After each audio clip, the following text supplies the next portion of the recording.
edifique teu coração, dê ânimo, dê alegria, dê esperança para todos. 10 horas, vamos orar, vamos buscar ao Senhor. Nosso Deus querido, obrigado por mais um dia, obrigado pela semana que iniciamos hoje. Obrigado, Pai, porque o Senhor tem protegido, guardado as nossas vidas. Obrigado porque o teu amor leal não falha sobre todos nós. Pai, nós pedimos a tua bênção para o tempo que vamos passar aqui de estudo da tua palavra, a fim de que nossas vidas sirvam para o louvor da tua glória e que nós possamos, Pai, crescer em tudo e nos tornarmos cada vez mais semelhantes ao nosso Senhor Jesus, pela ação do teu Espírito Santo em nossas vidas, em nossos corações. Nós pedimos a tua bênção, Pai, sem mérito algum, mas confiados no Senhor. E por isso, pela certeza de que o Senhor nos ouve, nós já te agradecemos em nome de Jesus. Amém. Muito bem, nós vamos falar hoje sobre a Páscoa, Jesus, a nossa Páscoa, mas antes disso, vamos ter ainda mais um tempo de oração, especialmente pelo nosso país, pelas circunstâncias que estão acometendo não só o Brasil, mas o mundo inteiro. Vamos pedir ao Senhor que abençoe nossas vidas, abençoe a nossa nação, abençoe os nossos governantes. Você, irmão, irmã, tem a responsabilidade de interceder, de clamar a Deus, de buscar ao Senhor de todo o coração para o bem do nosso povo, para o bem do nosso país, para que vidas sejam alcançadas pelo Evangelho.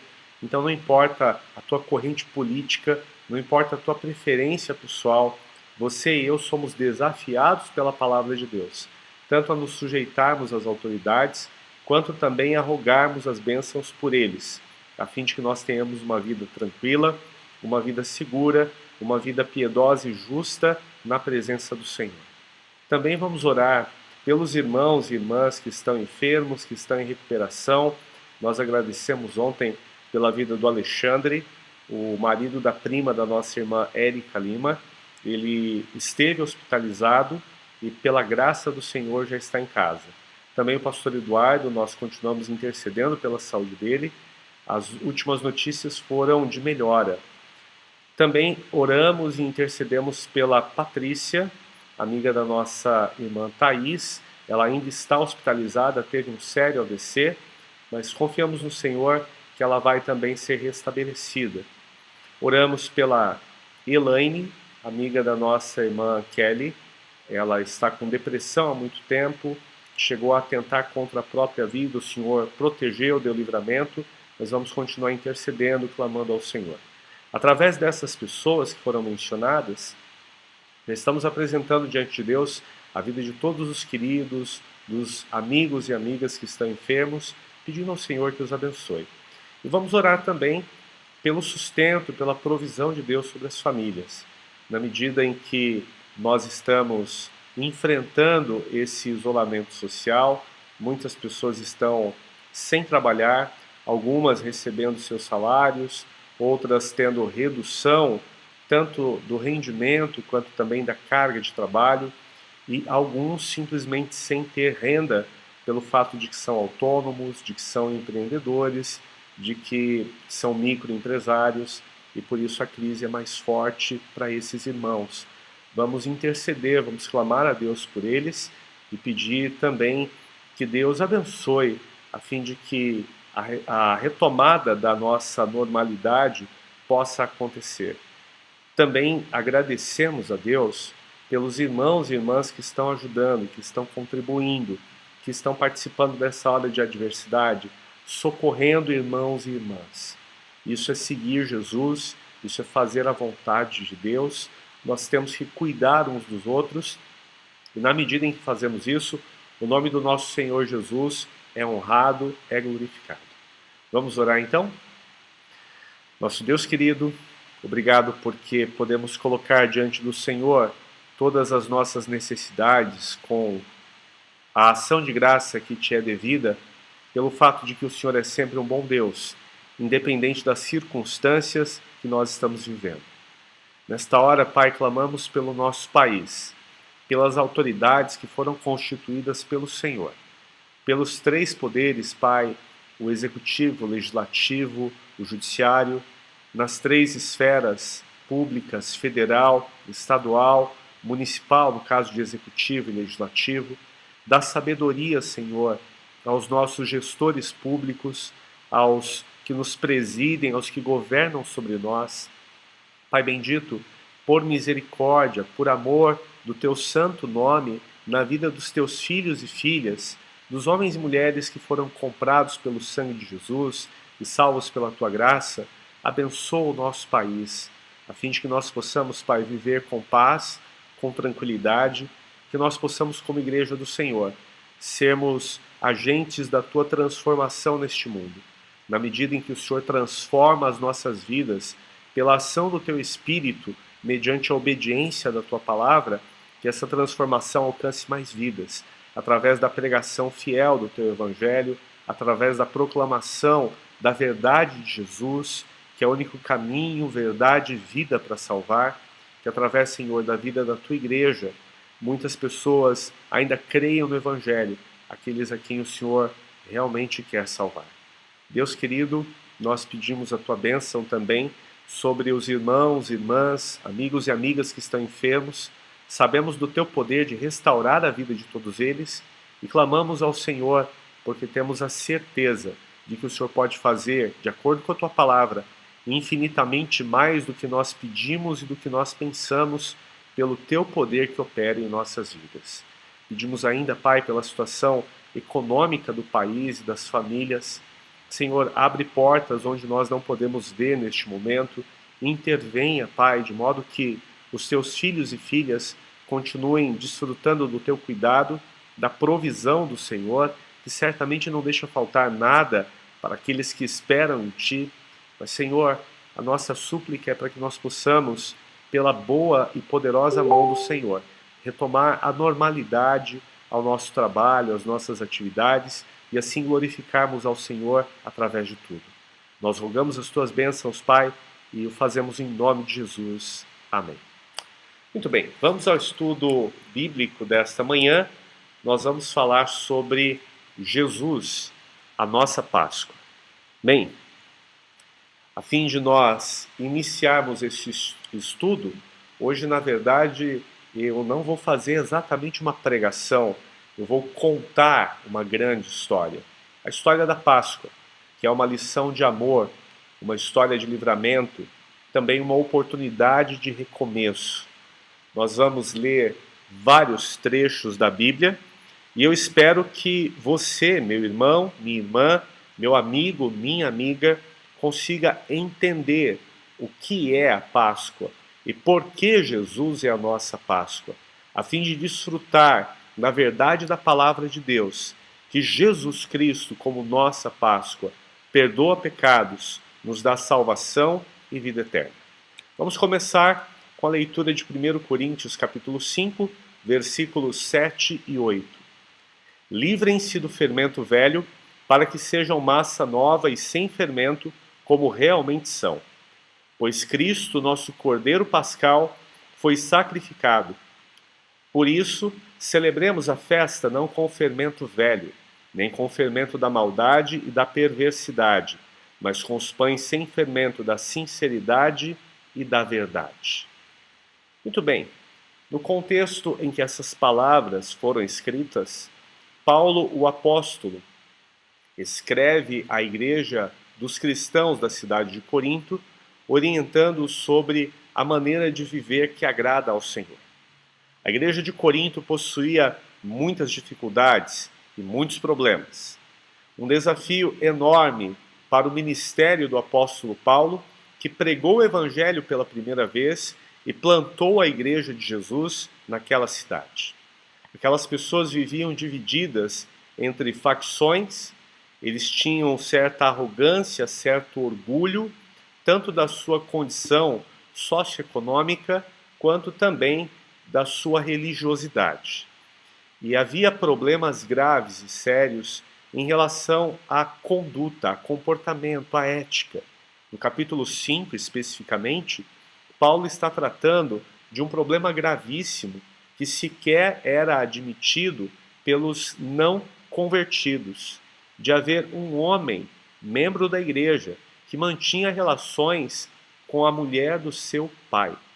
Então, para tratar desse problema, Paulo, no capítulo 5, diz: vocês devem lançar fora esse homem, porque se ele for salvo, o corpo dele vai ser destruído, mas a sua alma vai ser salva no dia do Senhor. E neste contexto é que ele faz a afirmação que nós acabamos de ler. Cristo, que é a nossa Páscoa, foi sacrificado por nós. E por que ele foi sacrificado? A fim de nós termos uma nova vida. No versículo 6 desse capítulo 5, ele vai dizer: o orgulho de vocês não é bom. E ele faz então uma analogia. Vocês não sabem que um pouco de fermento faz com que toda a massa fique levedada? Faz com que toda a massa seja contaminada? E ele vai dizer: Cristo é a nossa Páscoa, foi sacrificado por nós, a fim de nós sermos uma massa nova, sem fermento.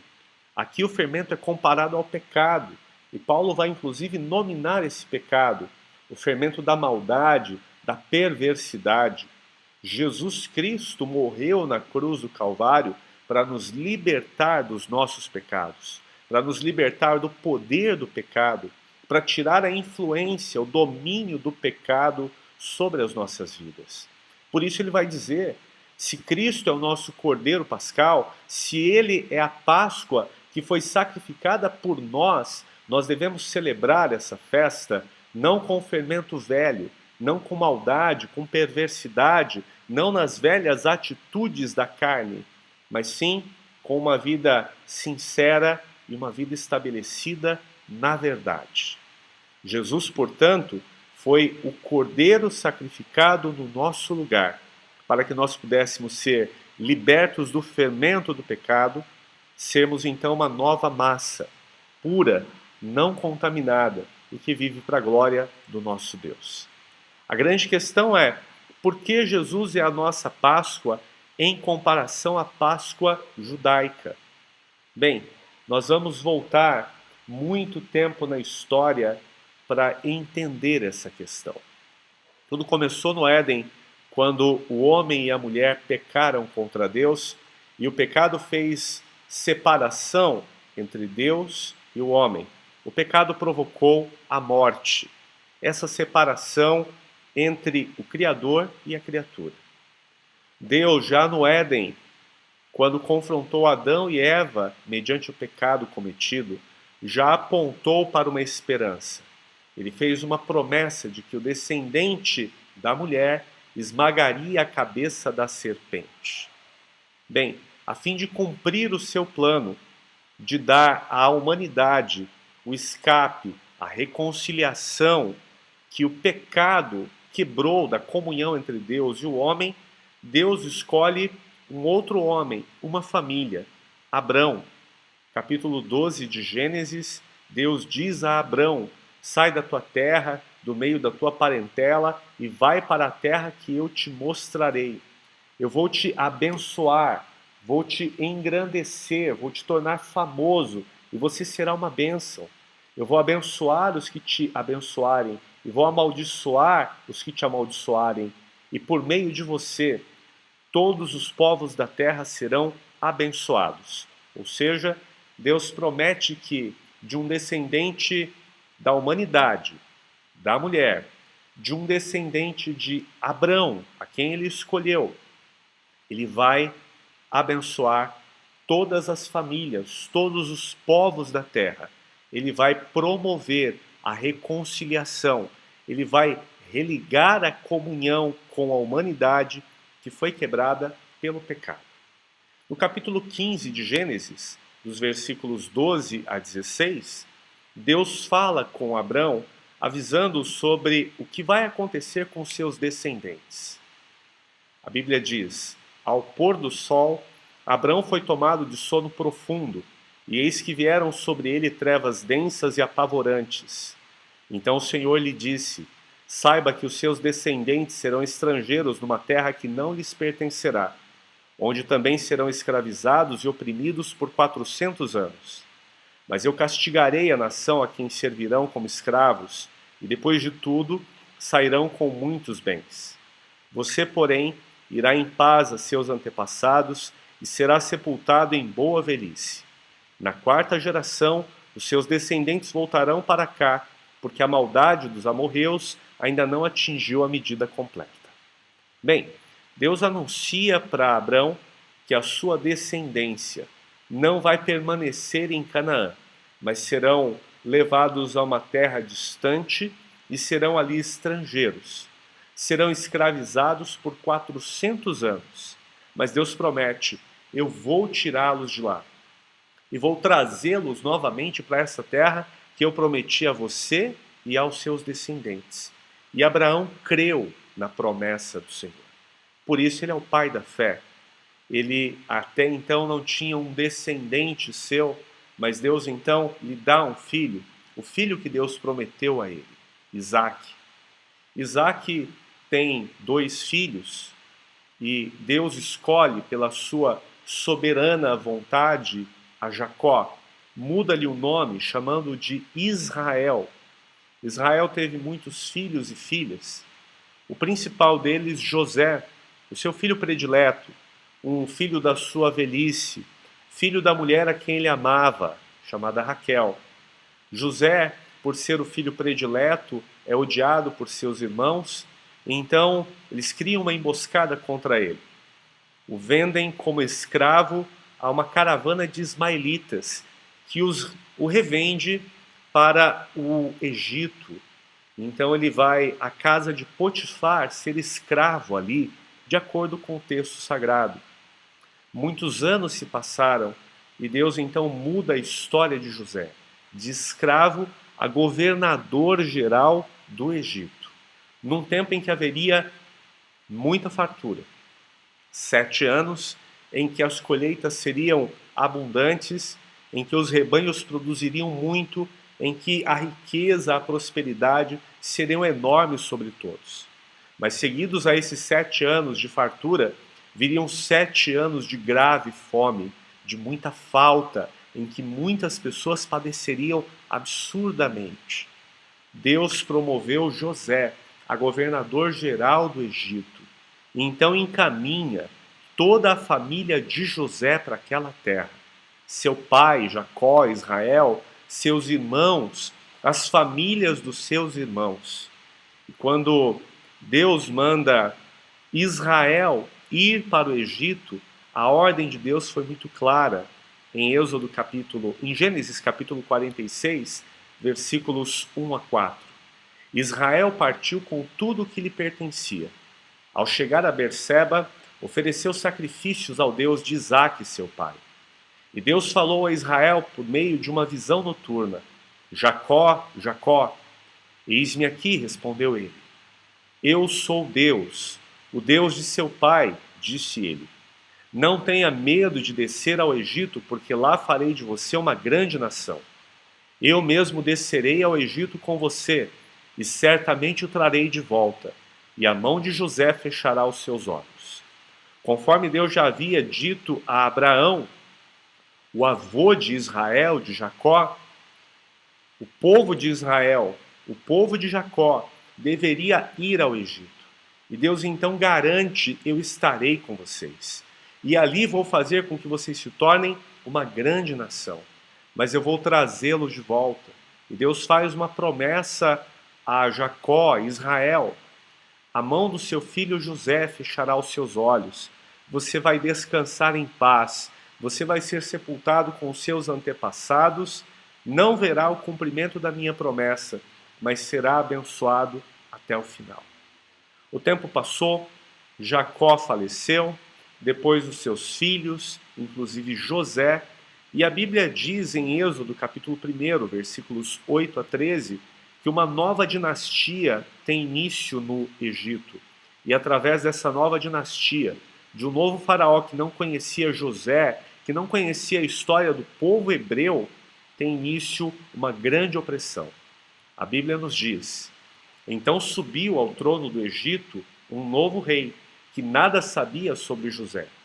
Disse ele ao seu povo, os egípcios: vejam, o povo israelita é agora numeroso e mais forte que nós. Temos de agir com astúcia para que não se tornem ainda mais numerosos e, no caso de guerra, aliem-se aos nossos inimigos, lutem contra nós e fujam do país. Estabeleceram, pois, sobre eles chefes de trabalhos forçados para os oprimir com tarefas pesadas. E assim os israelitas construíram para o faraó as cidades celeiros de Pitom e Ramessés. Todavia, quanto mais eram oprimidos, mais numerosos se tornavam e mais se espalhavam. Por isso os egípcios passaram a temer os israelitas e os sujeitaram à cruel escravidão. Na sequência da leitura do texto sagrado, em Êxodo capítulo 1 e também no capítulo 2, a escravidão e a opressão foi tão grande que os egípcios determinaram que as parteiras deveriam assassinar os meninos recém-nascidos das mulheres hebreias.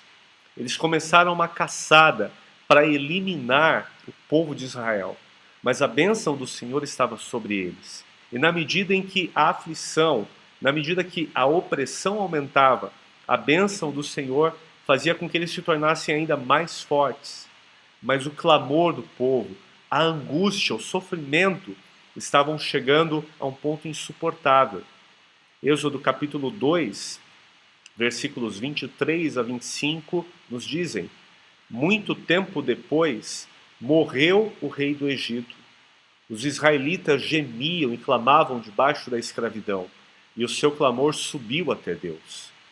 Deus ouviu o lamento deles e lembrou-se da aliança que fizera com Abraão, Isaque e Jacó. Deus olhou para os israelitas e viu qual era a situação deles. Nesse ponto da história, Moisés já havia nascido. Moisés, filho de pais hebreus, foi escondido no seu nascimento e depois colocado no rio, nas águas em que a filha de Faraó se banhava, no Nilo. Ele então é resgatado e adotado pela filha de Faraó. A irmã de Moisés se oferece para cuidar dele. Então Moisés é devolvido para a sua própria família e ele cresce então sob a orientação do seu pai, dos seus pais, que recebiam inclusive o necessário para criá-lo como o filho da filha de Faraó.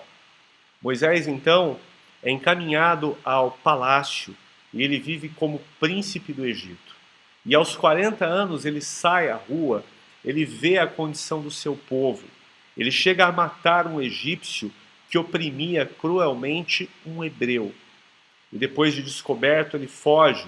O próprio Faraó, o seu avô de criação, quer matá-lo. Ele passa escondido 40 anos, até que muito tempo depois, esse Faraó morreu. Um novo Faraó assume o poder. E o clamor do povo, o lamento do povo, a dor dos israelitas chega aos ouvidos de Deus. A Bíblia diz no versículo 25 que Deus olhou para os israelitas e viu qual era a situação deles. O nosso Deus é um Deus que vê, Ele sabe o que nos acontece, Ele conhece as nossas lutas, Ele sabe quais são as nossas aflições, como sabia em relação ao povo de Israel. Ele então vai até Moisés, que estava no deserto, apacentando as ovelhas do seu sogro, e o chama e o manda para a presença de Faraó com a missão de libertar o povo de Israel da dura, da cruel escravidão. Faraó endurece o coração, e Deus então anuncia a Moisés o que ele vai fazer no Egito, como ele vai libertar o povo de Israel das mãos de Faraó. Através de Êxodo capítulo 7, versículos 1 a 5, a palavra de Deus nos diz: o Senhor lhe respondeu a Moisés: dou-lhe a minha autoridade perante o Faraó, e seu irmão Arão será seu porta-voz. Você falará tudo o que eu lhe ordenar, e o seu irmão Arão dirá ao Faraó que deixe os israelitas saírem do país. Eu, porém, farei o coração do Faraó resistir, e embora multiplique meus sinais e maravilhas no Egito, ele não os ouvirá. Então porei a minha mão sobre o Egito, e com poderosos atos de juízo tirarei do Egito os meus exércitos, o meu povo, os israelitas.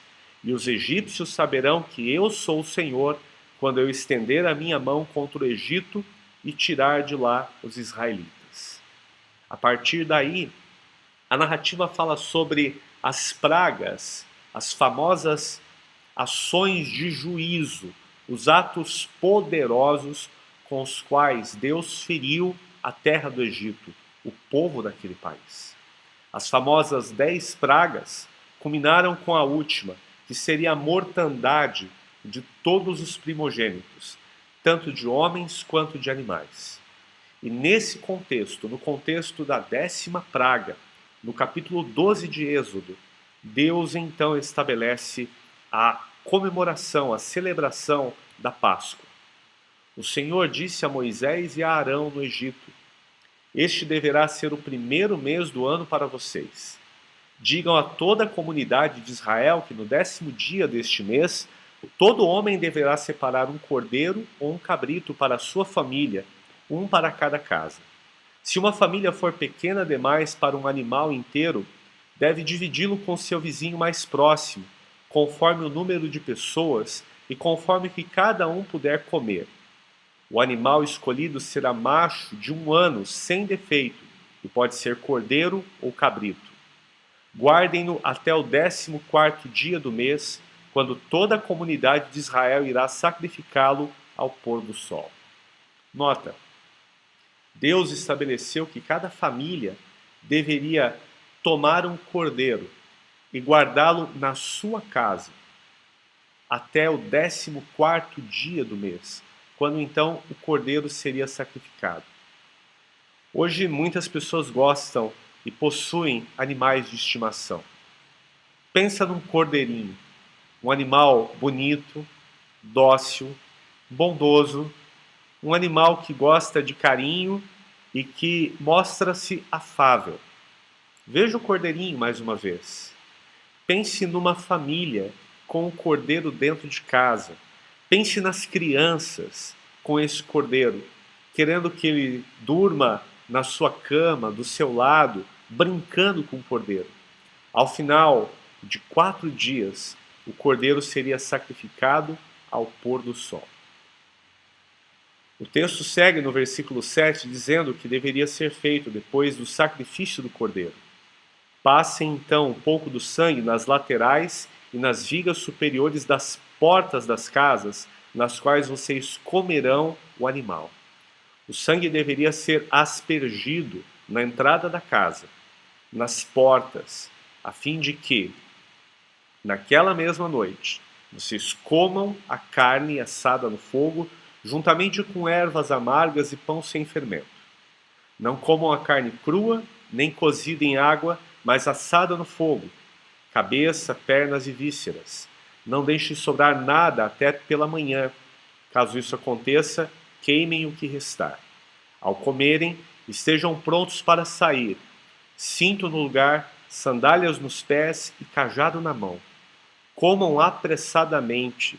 Esta é a Páscoa do Senhor. Naquela mesma noite, os israelitas seriam libertos do poder do Egito. Eles seriam finalmente livres da escravidão. Mas vejam, naquela mesma noite, passarei pelo Egito e matarei todos os primogênitos, tanto dos homens como dos animais, e executarei juízo sobre todos os deuses do Egito. Eu sou o Senhor. O sangue será um sinal para indicar as casas em que vocês estiverem. Quando eu vir o sangue, passarei adiante. A praga de destruição não os atingirá quando eu ferir o Egito. Este dia será um memorial que vocês e todos os seus descendentes o comemorarão como festa ao Senhor. Comemorem-no como decreto perpétuo. Nas 9 pragas anteriores, somente os egípcios foram afetados. O povo de Israel nada sofreu e nada precisou fazer para evitar o sofrimento.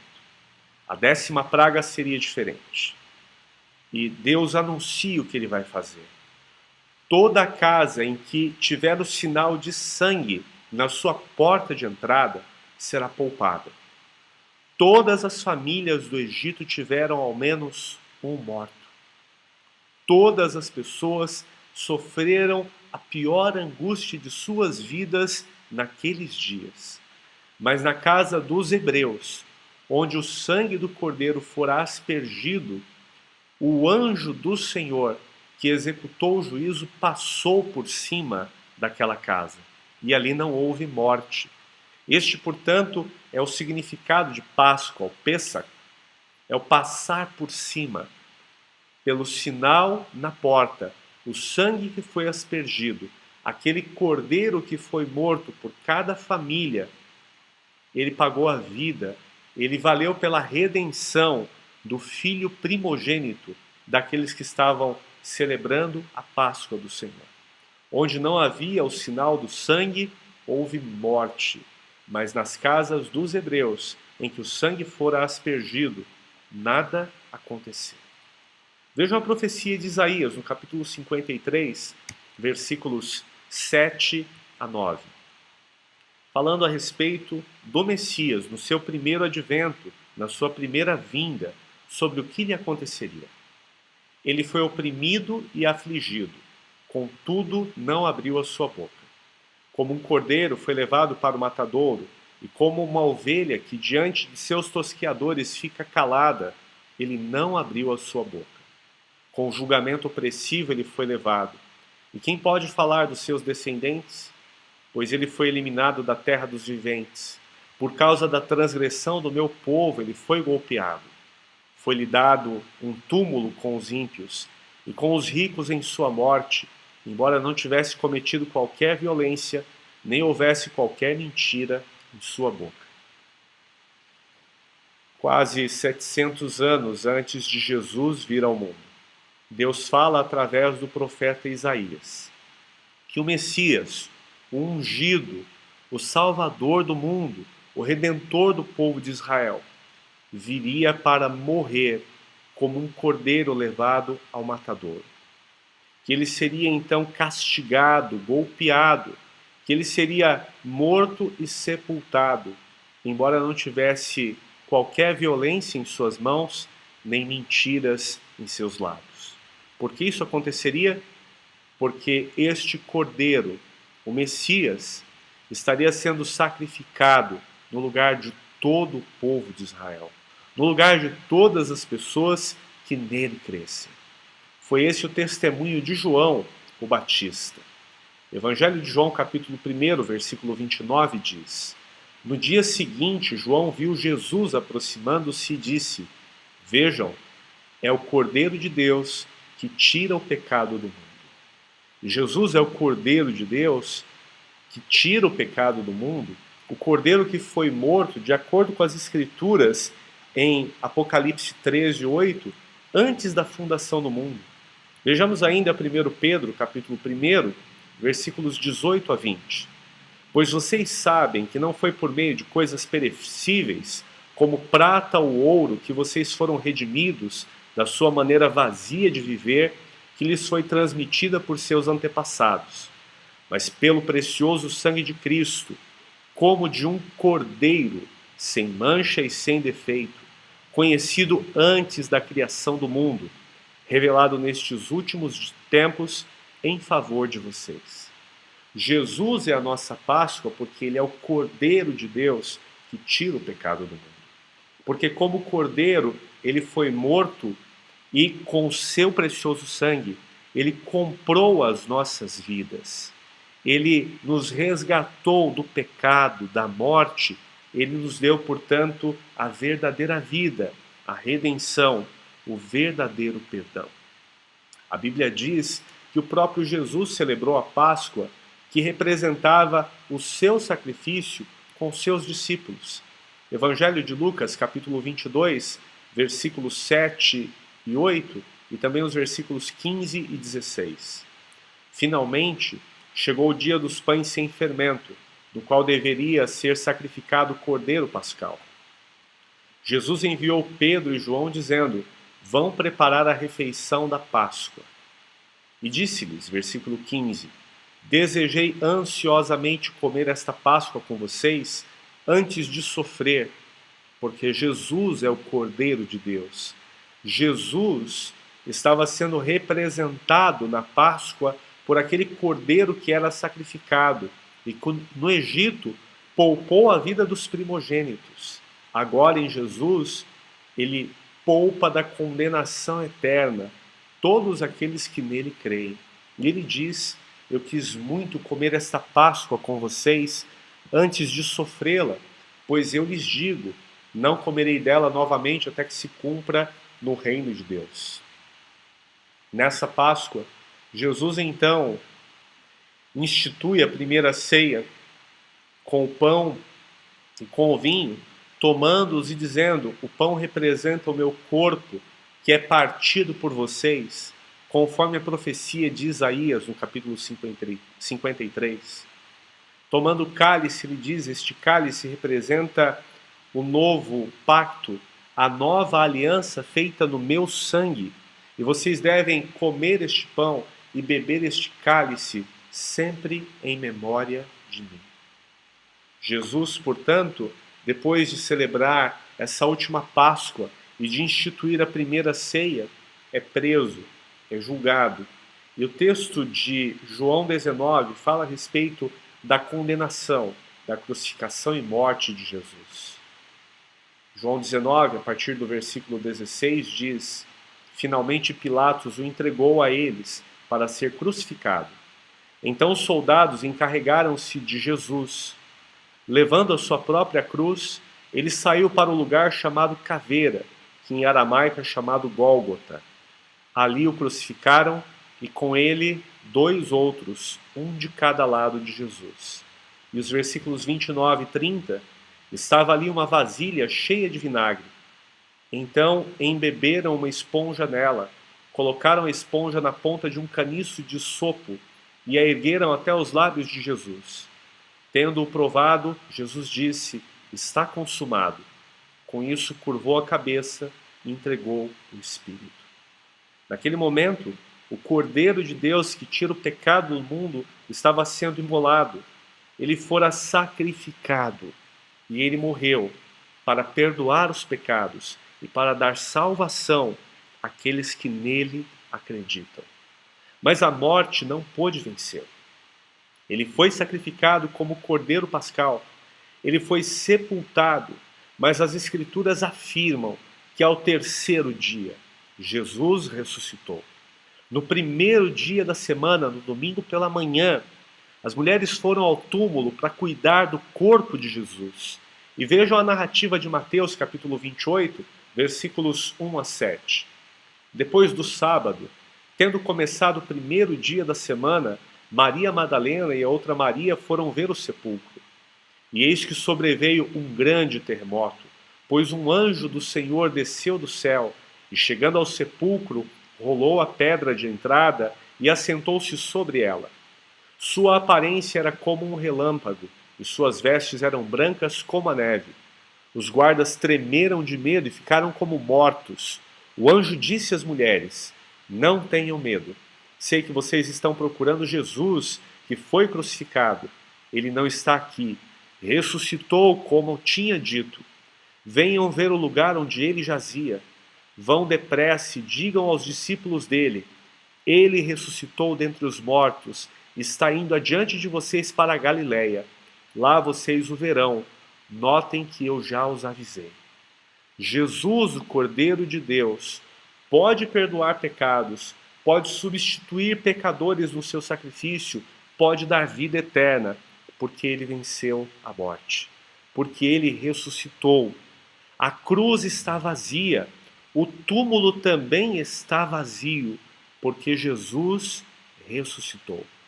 Depois de ressurreto, ele apareceu a essas mulheres, ele apareceu aos seus apóstolos, ele foi visto por 500 pessoas, de acordo com 1 Coríntios capítulo 15.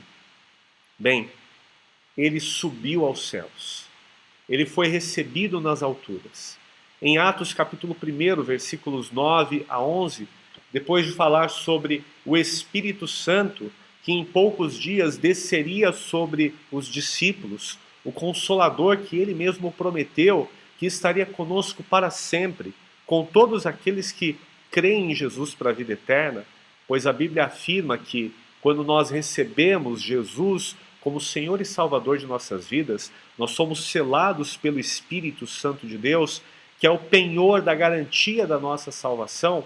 Depois de falar sobre o Espírito que viria sobre os discípulos, no versículo 9 nós temos escrito: tendo dito isso, foi levado às alturas enquanto eles olhavam, e uma nuvem o encobriu da vista deles. E eles ficaram com os olhos fixos no céu, enquanto ele subia. De repente surgiram diante deles 2 homens vestidos de branco, e lhes disseram: Galileus, por que vocês estão olhando para o céu? Este mesmo Jesus que dentre vocês foi levado ao céu, voltará da mesma forma como o viram subir.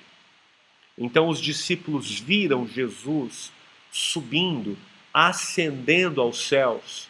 Mas os anjos então foram enviados por Deus a fim de avisar: esse mesmo Jesus, o Cordeiro de Deus, que tira o pecado do mundo e que vocês viram subir aos céus, ele voltará outra vez, da mesma maneira como vocês o viram subir.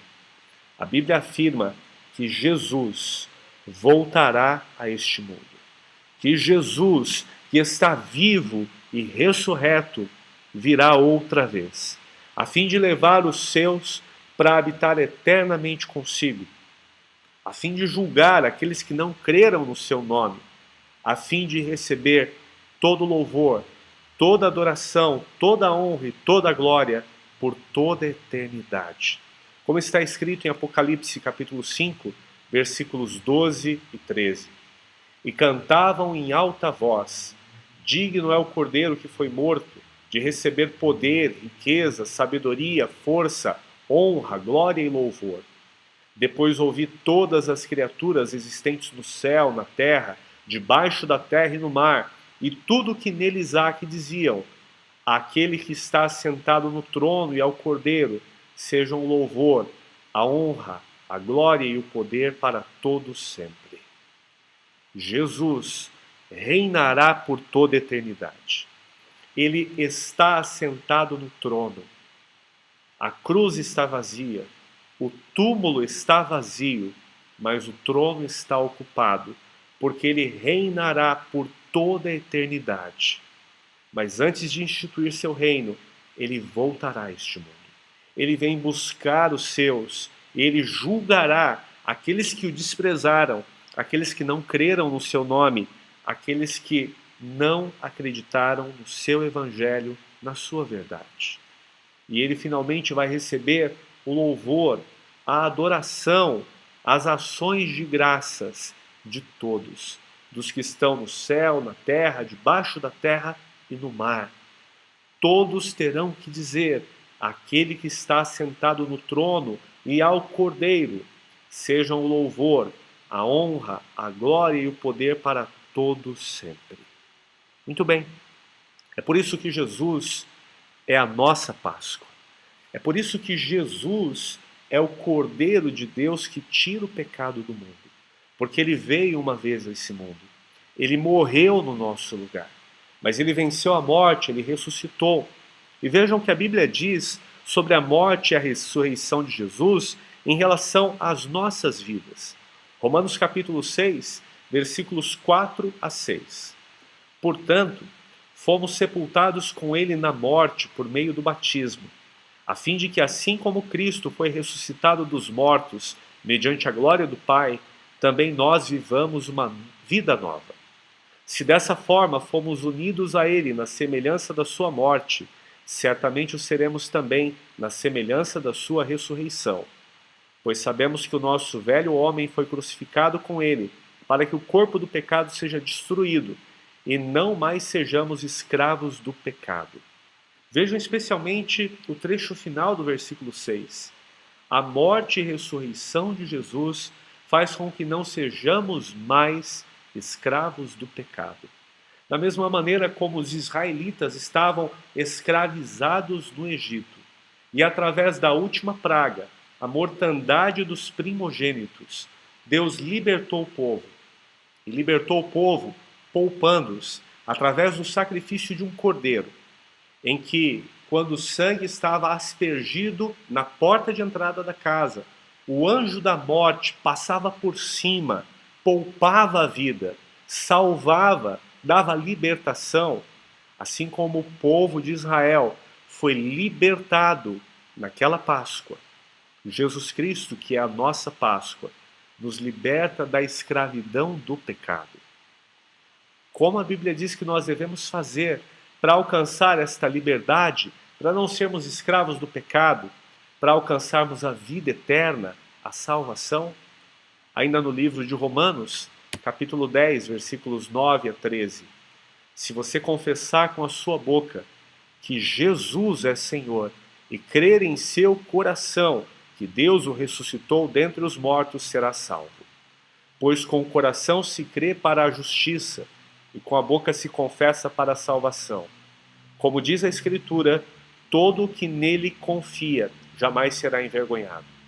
Não há diferença entre judeu e gentios, pois o mesmo Senhor é Senhor de todos e abençoa ricamente todos os que o invocam, porque todo aquele que invocar o nome do Senhor será salvo.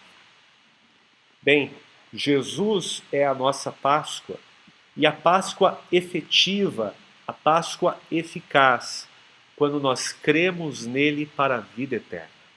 Quando nós obedecemos o que a palavra de Deus nos diz, nós devemos confessá-lo com as nossas bocas e crer de todo o nosso coração que ele é o Cordeiro de Deus, que ele foi morto, que ele ressuscitou, que ele está vivo.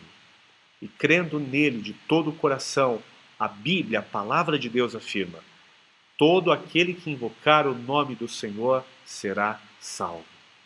Dessa forma, Jesus passa a ser a nossa Páscoa.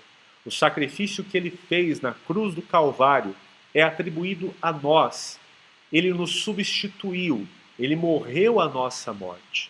E na sua ressurreição, nós temos o perdão dos pecados e a verdadeira vida.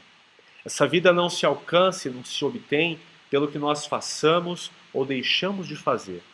O que a Bíblia afirma é que nós devemos confessar Jesus com os nossos lábios e crer de todo o coração que ele é o Filho de Deus, que morreu e ressuscitou dentre os mortos. Porque quando cremos com o coração e confessamos com a boca, invocamos o nome do Senhor, e todo aquele que invocar o nome do Senhor será salvo. Assim, a nossa Páscoa passa a ser Jesus, o Cordeiro que foi morto no nosso lugar, para o perdão dos nossos pecados, para a nossa salvação, a fim de nos dar uma nova vida, a fim de fazer com que você e eu possamos ter então a verdadeira esperança, amor no coração, paz para a alma, a fim de que nós possamos viver uma nova vida. É isso que nós encontramos em 2 Coríntios capítulo 5, versículos 14 e 15, sobre Jesus sendo a nossa Páscoa. Pois o amor de Cristo nos constrange, porque estamos convencidos de que um morreu por todos, logo todos morreram. E ele morreu por todos para que aqueles que vivem já não vivam mais para si mesmos, mas para aquele que por eles morreu e ressuscitou. Jesus morreu no nosso lugar, para que então nós possamos viver nele e para ele. E ele prometeu nos dar vida plena, vida abundante. Essa vida está à disposição de todo aquele que confessa Jesus, que crê de todo o coração que ele é o Filho de Deus, o Cordeiro que foi sacrificado, que foi morto, mas que venceu a morte pela ressurreição e está vivo. Está nos céus. Em breve voltará a este mundo. Por isso reafirma as palavras de Pedro, em 1 Pedro, capítulo 1, versículos 18 a 20. Vocês sabem que não foi por meio de coisas perecíveis, como prata ou ouro, que vocês foram redimidos da sua maneira vazia de viver, transmitida por seus antepassados, mas pelo precioso sangue de Cristo, como de um cordeiro sem mancha e sem defeito, conhecido antes da criação do mundo, revelado nestes últimos tempos em favor de vocês. Cristo é a nossa Páscoa. Ele que se entregou por nós. Ele que morreu no nosso lugar. Ele que nos perdoou os pecados. Ele que nos dá a verdadeira salvação. Alguém vai dizer, pastor, a Páscoa judaica é celebrada no domingo. Por que nós dizemos no primeiro dia da semana Feliz Páscoa? Isso não está errado? Bem, se nós praticarmos a Páscoa judaica, sim, está errado. Pela Páscoa judaica, hoje não é domingo de Páscoa. A Páscoa foi na quarta, na quinta, na sexta-feira, não hoje. Mas por que nós, os cristãos, celebramos a Páscoa hoje e dizemos uns aos outros, Feliz Páscoa? Ora, porque Cristo é a nossa Páscoa. Ele é o nosso Cordeiro Pascal. E nós celebramos hoje porque no primeiro dia da semana ele se mostrou ressurreto. Ele mostrou a vitória contra a morte. E é pela vitória, pela ressurreição de Jesus, que nós temos a verdadeira vida. Ele é a nossa Páscoa. Nós não a celebramos como memorial judaico instituído em Êxodo 12. Nós celebramos conforme o modelo que Jesus nos deixou quando celebrava a sua última Páscoa em Lucas 22 e também na narrativa de 1 Coríntios 11, através do pão e do vinho, da ceia memorial, da ceia do Senhor. Nós celebramos Jesus, o Cordeiro de Deus que tira o pecado do mundo, que venceu a morte. E eu termino, portanto, perguntando a você, meu amigo, a você, minha amiga, a você que ouve por este vídeo, nesta manhã, ou no tempo que ainda virá. Jesus é a tua Páscoa? Você já creu nele de todo o coração e confessou com os seus lábios? Nós vimos pela palavra de Deus que Jesus, nosso Cristo, é a nossa Páscoa, porque ele foi sacrificado por nós. E a maneira de receber esse sacrifício, de ter o perdão dos pecados e a verdadeira vida que Jesus dá, é crendo nele de todo o coração e confessando, renunciando, portanto, a qualquer outra filosofia, a qualquer outra forma de religião, crendo apenas e tão somente em Jesus para a vida eterna. Porque como vimos em Romanos 10:13, todo aquele que invocar o nome do Senhor será salvo. Ele é a minha Páscoa, porque pela misericórdia dele eu pude crer em Cristo para a vida eterna. E por isso a Páscoa para mim é uma história de amor, como foi para o povo de Israel. Deus ouviu o povo de Israel no passado. Deus viu a minha pobreza, a minha miséria, a minha condição de pecador destinado à condenação eterna. Assim como Deus enviou no Egito Moisés para libertar o povo da escravidão, instituindo a Páscoa, nós recebemos Jesus, o Filho de Deus. A Bíblia afirma que Deus enviou seu Filho ao mundo, não para condená-lo, mas para que o mundo fosse salvo por ele. Porque Deus amou o mundo de tal maneira, e deu seu Filho unigênito, para que todo aquele que nele crê não pereça, mas tenha a vida eterna. Então, eu recebi um dia o livramento de Deus, porque ele enviou seu Filho. De acordo com os textos que acabei de recitar, João 3, 16 e 17.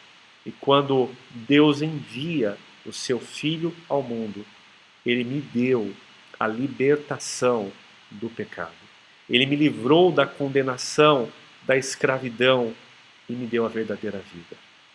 Também a Páscoa, como foi um recomeço para o povo de Israel, lá no Egito, libertos de uma longa escravidão, conduzidos por Deus para a terra prometida, bem, Jesus, que é a nossa Páscoa, está nos conduzindo para a eternidade com Ele, com o seu amor, com a sua presença, com a sua justiça, no seu reino eterno, porque a Bíblia afirma que ele subiu aos céus, mas que ele voltará mais uma vez. E nós aguardamos ansiosamente o dia da sua volta. Eu insisto na pergunta, meu amigo, minha amiga, você já creu em Cristo Jesus para a vida eterna? Já confessou com seus lábios e creu de todo o teu coração? Vamos orar? Nosso Deus querido, obrigado, porque Cristo é a nossa Páscoa, enviado pelo Senhor, o Deus Todo-Poderoso, a esse mundo, para buscar e salvar os pecadores que se haviam perdido, todos nós. E conforme o profeta Isaías, no capítulo 53, andávamos como ovelhas desgarradas, sem pastor. E obrigado, Pai, porque Jesus Cristo, o Cordeiro do Senhor que tira o pecado do mundo, morreu a nossa morte. Ele subiu à cruz do Calvário no meu lugar, no lugar de todos aqueles que creram nele para a vida eterna. E venceu a morte, ressuscitou, subiu aos céus, onde está neste momento intercedendo por nós, advogando em nosso lugar, cumprindo a justiça imputada a nós, quando na sua morte ele assumiu a culpa dos nossos pecados. E obrigado, Pai, pela promessa de que Jesus voltará, que ele virá a este mundo, que ele vai nos levar para si mesmos, a fim de vivermos contigo por toda a eternidade. Obrigado, Pai, porque a tua palavra afirma que isso vai acontecer em breve, e por isso nós esperamos. Mas nesta manhã, Pai, eu quero interceder e clamar pelos amigos e amigas que me ouvem e que ainda não têm Jesus como Senhor e Salvador de suas vidas, para os quais Jesus ainda não é a Páscoa verdadeira. Eles estão celebrando, Pai, uma festa sem saber e sem conhecer os seus fundamentos. No mundo atual, contemporâneo, uma festa paganizada, celebrada através de comércio, com chocolates, sem sentido. Deus, nesta manhã, pela pregação da Tua palavra, que a ação do Teu Espírito Santo faça obra de conversão naqueles que me ouvem, para que creiam no Senhor Jesus e o recebam como Senhor e Salvador de suas vidas. Conforme a Tua palavra, confessando com os lábios e crendo de todo o coração, porque a Tua palavra afirma que todo aquele que invocar o nome do Senhor será salvo. Muito obrigado, Pai, pelo Teu amor, pelo Teu livramento, pela Tua esperança, pelo recomeço que a Tua Páscoa, Jesus Cristo, a nossa Páscoa, sempre nos concede, espalhando perdão, espalhando amor. Nós agradecemos em nome de Jesus. Amém. Muito bem, meu irmão, minha irmã, nós encerramos aqui por essa manhã. Feliz Páscoa para você, Jesus Cristo, a nossa Páscoa, que foi sacrificado por nós. Receba essa palavra com o coração e, sendo a Páscoa do nosso Senhor Jesus, Ele que foi sacrificado por nós, que seja realmente um tempo de amor, um tempo de liberdade, um tempo de recomeços. Espalhe o amor, espalhe o perdão, espalhe as boas novas, proclame que Jesus, o Cordeiro de Deus, tira o pecado do mundo, tira o pecado daquele que nele crê. Você, meu amigo, você, minha amiga, creia em Jesus para a vida eterna.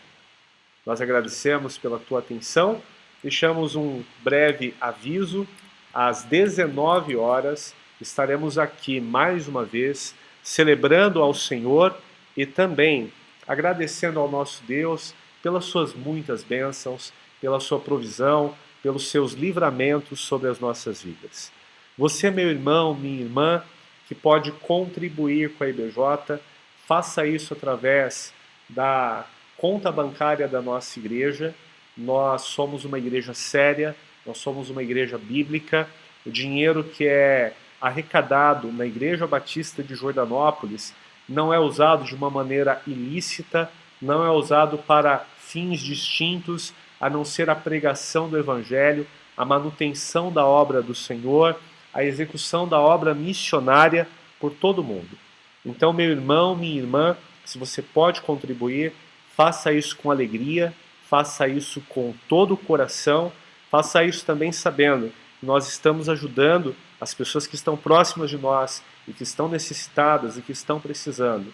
Você e eu temos oportunidade, o privilégio de receber de Deus e poder socorrer outras pessoas.